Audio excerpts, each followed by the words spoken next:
Now, it's become tradition for China's foreign ministers to make Africa their first official trip of the year, and this year is no different.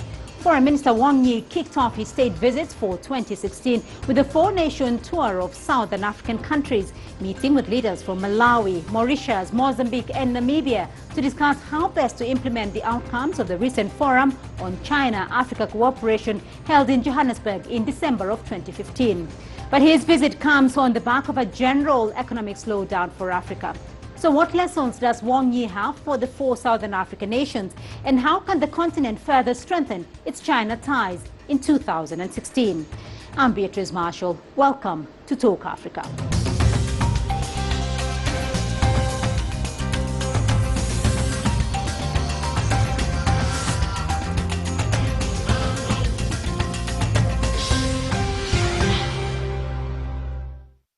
Now, Chinese Foreign Minister Wang departed China on the 30th of January to pay official visits to Malawi, Mauritius, Mozambique and Namibia before attending a Syria Donors Conference in London on the 4th of February.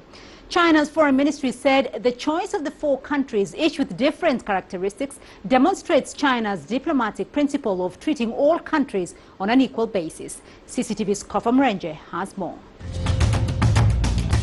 It's a long-running tradition. For years, Africa has been the first stop, beginning of each year, for China's foreign minister. And this year, it was no different. China's foreign minister Wang Yi started his four-nation Africa tour in Malawi on Sunday. It's a tour aimed at finding ways of implementing the outcomes of a summit for China-Africa cooperation held in Johannesburg, South Africa last December. Key issues were discussed and agreements signed when he met Malawi President Peter Mutharika and his Malawi counterpart George Chaponda. They agreed to enhance cooperation, especially in economic development, industrialization and infrastructure. In Mauritius, his second leg of his tour, the economy, agriculture, healthcare and curbing climate change were top of the agenda.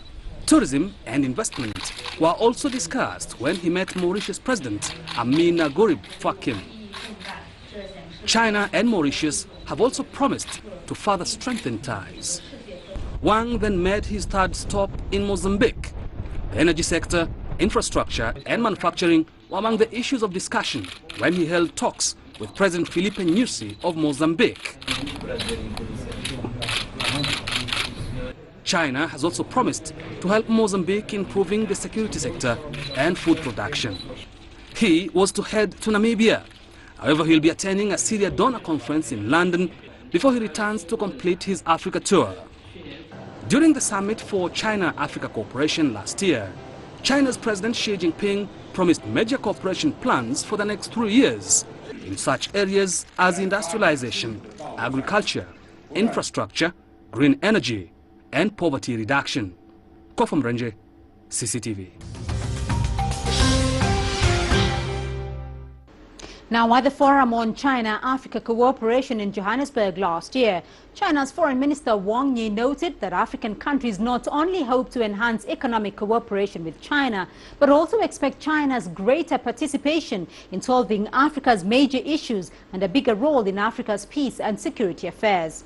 CCTV's Girum Chala spoke to China's ambassador to the African Union, Kwang Wei-ling, to find out more about the importance of these face-to-face meetings. Thank you very much, Ambassador. What issues are high on Mr. Wang Yi's agenda as he embarks on his four-nation Africa tour? I think that as you know, our relationship with the developing countries, especially with Africa, is, I think, the basis of our diplomacy. So our relations with Africa is always higher on the agenda in our relations, foreign relations with other countries. And it has been a tradition for China, for the foreign minister to pay a visit to African countries. You know, as the first visit every year. So every year he certainly will visit the African countries. It has been a tradition in China. I think that his visit this time certainly is part of our efforts to implement the 10 cooperation plan. I'm sure that he will certainly focus on how we can cooperate, how can best speed up our work as how to implement the plan. Certainly, he would discuss with the other countries about some issues like regional issues, hotspots, the cooperation in peace and security. I think that his visits this time will be very important in our relationship, especially after the successful conclusion of the FOCA summit in Johannesburg. Ambassador, Yi's visit comes hot on the heels of President Xi Jinping's recent visit to Egypt and the historic FOCA summit in South Africa last December. What is significant here? Well, I think that because under the new circumstances, it is the common desire for both China and African countries to maintain very close political high-level communication. So for quite some years, Chinese leaders, more and more Chinese leaders, officials have come to Africa to communicate and talk to African countries, so that the political relationship will further enhanced. In the same time, more and more African countries go to China for high-level visits. So this is a trend. In my view, it is very important for the relationship. It's very important that we can, through these high-level visits, we can further enhance our relationship. It is part of the overall relationship. High-level political communication is essential. In terms of a follow-up through President Xi Jinping's 10-point plan for Africa unveiled during the FOCA summit, what is the focus of Mr. Yi's visit, and why did he pick Mauritius, Zambia, Malawi and Mozambique? I think that this time I think that the 10-point plan, cooperation plan, really is aimed at our relationship and cooperation with all countries on the continent. So every year, before the foreign minister pays a visit to Africa, some countries, maybe 3-4 countries, will be selected.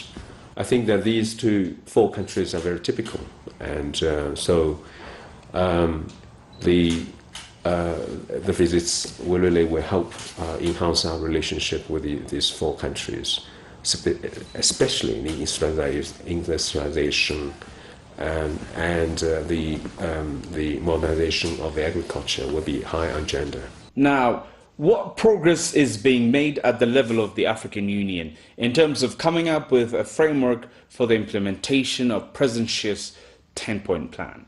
Actually, I met with the chairperson myself 2 days ago, and she and I agreed that the 2 sides would work very closely together as how to implement the plans.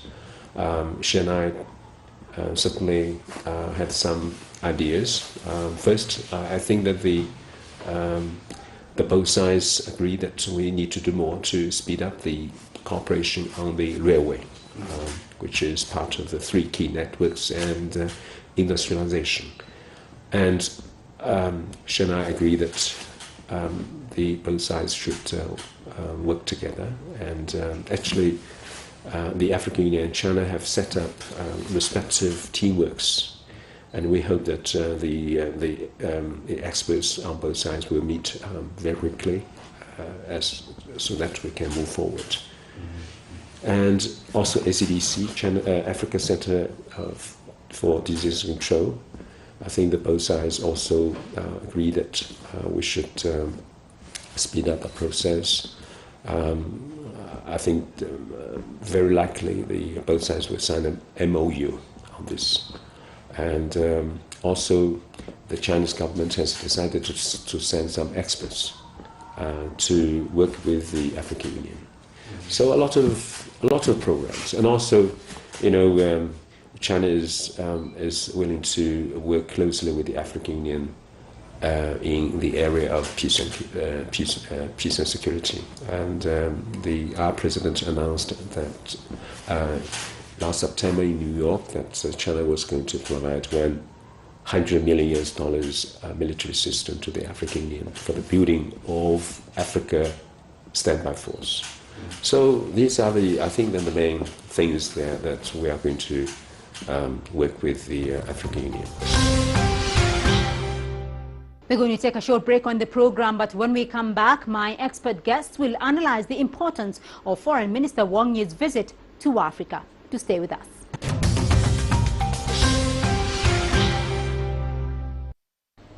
Welcome back to Talk Africa. Now, on the back of China's Foreign Minister Wang Yi's state visits in Southern Africa, I have expert guests standing by to help analyze their impact. In Nairobi, Dr. Adams Olo, he's a senior political science lecturer at the University of Nairobi. In Beijing, Cheshu Dong, he's a senior research fellow at the China Institute of International Studies. To you both, thank you for joining in this conversation. Dr. Olo, I'll start off with you. China's Foreign Minister Wang Yi is visiting 4 Southern African countries, and he has made Africa his first official visit overseas this year. First, put it in perspective for us. Put China and Africa's relations in perspective, particularly after the just concluded FOCAC summit in December. Yeah, I think that if you go back to the FOCAC meeting, then basically China-Africa came up with a 10-point plan, which was dubbed a win-win situation. And I think that coming to this trip, you'll find that China now has made it a tradition that the first foreign trip that the foreign minister makes is to an African countries. And given that there is a conference coming in Britain on Syria, they found it quite necessary that they should have a stopover in Africa first before he goes for that conference. And on this case, given that China is cooperating with all the African countries, they have decided to go on the southern part, given that the last trip was in Egypt. And when you look at the countries that have been chosen, then you find that they have different characteristics, and they are not your, let's say, big boys in Africa. So China is basically trying to send a message that it's in cooperation with Africa, it shall treat all equally. Right. Looking at that message, though, Chia Shudong, though, Foreign Minister Wang Yi's visit to Southern African countries is really about implementing the 10-point plan announced at FOCAC in December. What is the message that is coming out of China from that? Yes, I noted that when Foreign Minister Wang Yi had talks and meetings with leaders from Malawi, Mozambique, and Mauritius, they talked a lot about the implementation of the consensus and agreements reached during the last China-Africa Forum Summit held last December. And when he met with leaders and foreign ministers of these countries, he talked about areas of cooperation between China and these countries. They centered on, for example, the improvement of infrastructure and the promotion of industrialization, and also in, the modernization of agriculture. And he talked about key areas of cooperation. So all these are meant to implement the consensus reached last summit.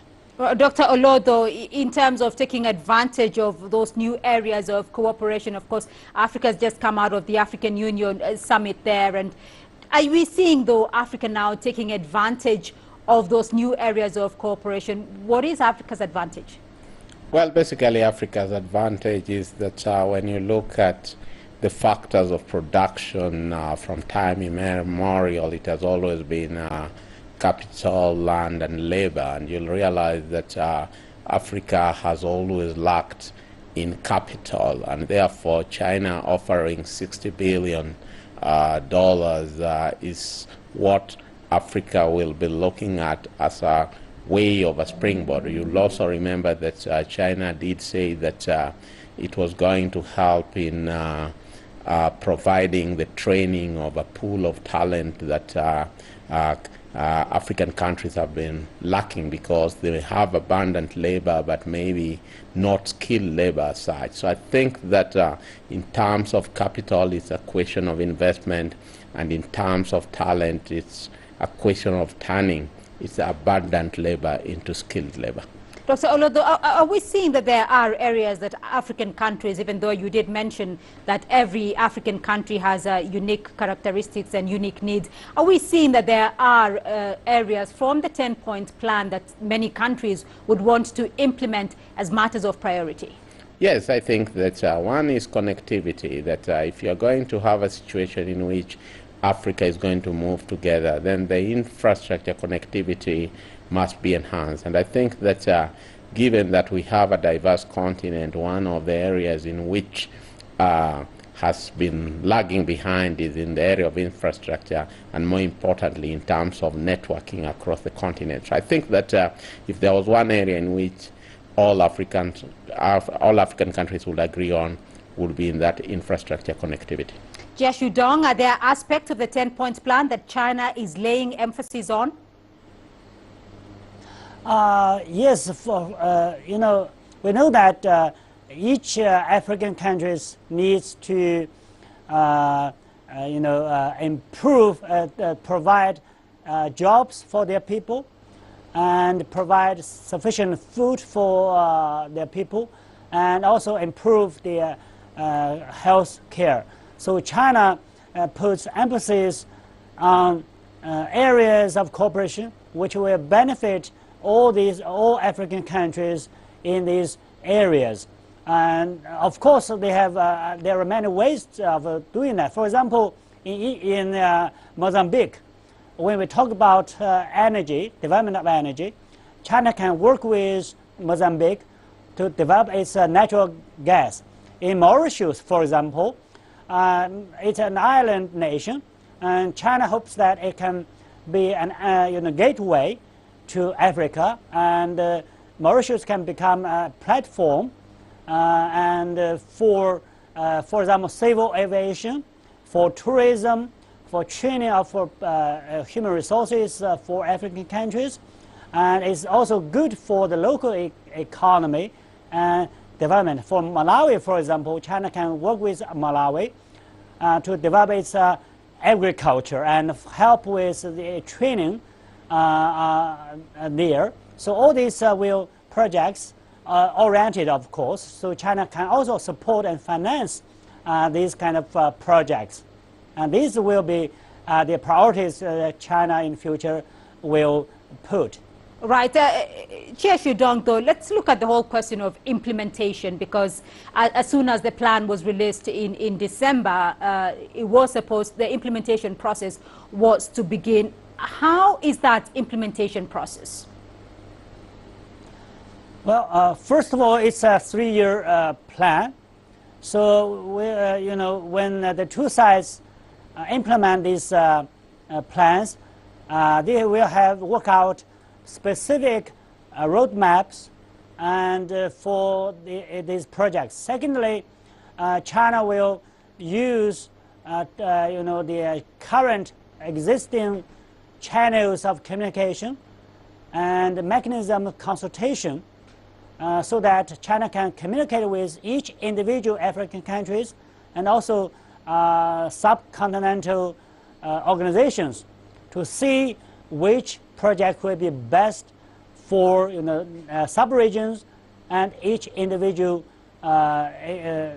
nations. And thirdly, I think that China will also to encourage non-government organizations and enterprises in both China and African countries to join in the implementation of this project, because national governments alone cannot implement all these projects. We need the support and enthusiasm and participation of non-governmental organizations and enterprises, and even scholars, universities. So it's kind of pool of efforts as joint efforts. All right, Dr. Olo, you had mentioned earlier on that, of course, China is one country, but Africa has 54 countries. In terms of Africa's perspective of the implementation of the 10-point plan, what do you think? How do you see Africa is progressing with this? Because we've just seen Foreign Minister Wang Yi arriving in Africa to begin the implementation process of the 10-point plan. My view is that Africa will take a three-pronged approach. The first approach will be the continental one. For example, on peace and security, they can go continent-wise, whereby they'll use institutions such as AMISOM or the several brigades that they have set up to have a uniformity in terms of ensuring peace and security. The second approach will be region-wide, whereby they'll be looking at the cooperation agreement in terms of those items that can be implemented on a region-wide basis. For example, infrastructure in terms of interconnectivity of railway line maybe, and so on. And then thirdly, the approach will be specific country-based, whereby each specific country will pick on an agenda that they want to pursue with China and therefore implement. Is there room for the African Union, though, in this regard, Dr. Olo? Yes, and the room for African Union, for example, could come in the peace and security issue, which is continent-wide. Yeah. Right. Cheshire Dong, I just want to come back to the whole question of industrialization, which has been touted as a key priority in the 10-point plan by many African countries, though. Are there key aspects of China's model at the moment, model of development, that African countries can definitely take lessons from? Yes. For example, the establishment of special economic zones and industrial and manufacturing centers. Actually, during Foreign Minister Wang Yi's trip to the four African countries, one of the key aspects of his discussions is about the sharing of experiences of Chinese development. For example, the establishment of special economic zones where you can try in China. Actually, China attracts investment from Western countries, and so China, in the process, China has learned the technology, and there is a transfer of technology, the training of personnel, and the production of goods which can be exported. So the same thing can be used as kind of reference for many African countries. He mentioned actually this point to the countries he visited. Right. Dr. Olo, your take on this, though, are there key aspects now of this 10-point plan or of China's development model itself that Africans or African countries can borrow from? Yeah, for sure. There is, you see, for a very long time, China was considered a developing country, given that China has 1.3 billion people and Africa has 1.1 billion people.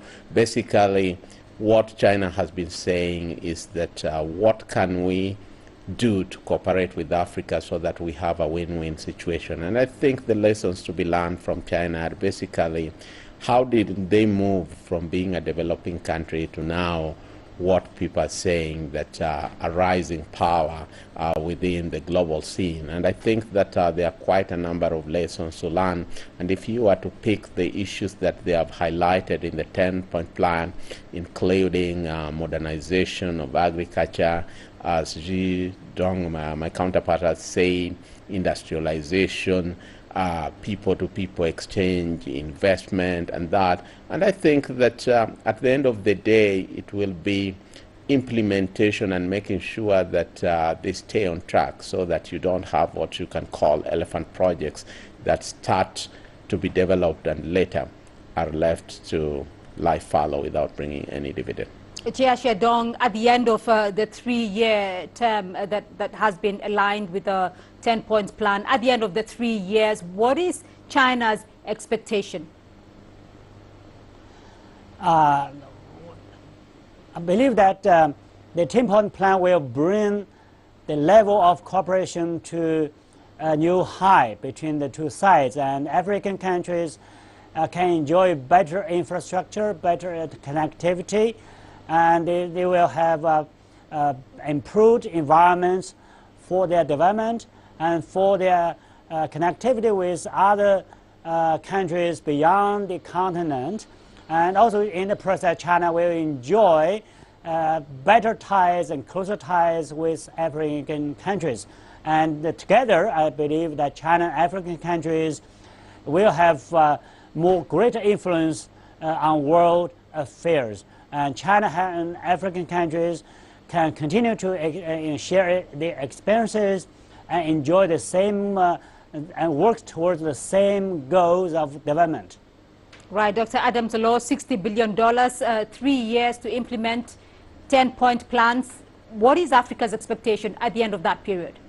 Well, I think Africa's expectation at the end of that period, first and foremost, is that for a very long time there has been this whole idea of the new international economic order, and this basically gives Africa an opportunity for enhancing South-South cooperation. For once, Africa can say that they have a partner from outside the continent who is not giving conditionalities as such, but at least giving the goodwill so that there is a win-win situation. So I think the task is on Africa to ensure that this $60 billion is properly utilized so that at the end of the 3-year period, there can be gains that are measurable and tangible to show that this cooperation is coming of age.